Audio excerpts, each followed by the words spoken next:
මෙන්ස්ට්‍රුවල් කප් කියන්නේ මොකක්ද? ඇත්තටම මොකක්ද මේ මෙන්ස්ට්‍රුවල් කප් කියන්නේ?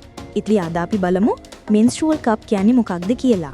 මෙන්ස්ට්‍රුවල් කප් විවිධ මැටීරියල් වලින් වෙළඳ පොලේ මිලදී ගන්න තියෙනවා. මෙඩිකල් ග්‍රේඩ් සිලිකන්, රබර් හෝ TPE වලින් නිෂ්පාදනය කරන කප්ස්. ඉතින් මේ අතරින් හුදම සහ මනුෂ්‍ය ශරීරයට හිතකරම මැටීරියල් එක මෙඩිකල් ග්‍රේඩ් සිලිකන්. ඉතින් ලංකාවේ බොහොමයක් කාන්තාවන් හිතාගෙන ඉන්නවා මේ මෙන්ස්ට්‍රුවල් කප් එක ඝන දෙයක් කියලා. එහෙමත් නැත්නම් ප්ලාස්ටික් වගේ දේවල් වලින් හදපු ප්ලාස්ටික් කොප්පයක් වගේ කියලා. ඇත්තටම මේක ඒ හැඩේ තිබ්බට ගොඩක් ෆ්ලෙක්සිබල් කප් එකක්. ඒ කියන්නේ හොදින් නමන්න, දිගාරින්න පුළුවන් කප් එකක්.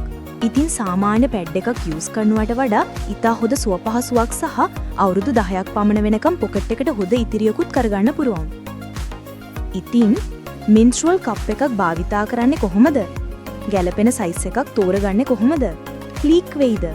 කොච්චර වෙලා භාවිතා කරන්න පුළුවන්ද? වගේ ඔයාලගේ හැම ප්‍රශ්නයකටම උත්තරත් අරන් තා වීඩියෝ එකක් අරන් එන්නම්. ඔයාටත් ඉතාමත් ඉහළ සෞඛ්‍ය ආරක්ෂිත මෙන්ස්ට්‍රුවල් කප් එකක් මිලදී ගන්න අවශ්‍ය නම් පහළ තියෙන WhatsApp නම්බර් එකට මැසේජ් එකක් එවන්න.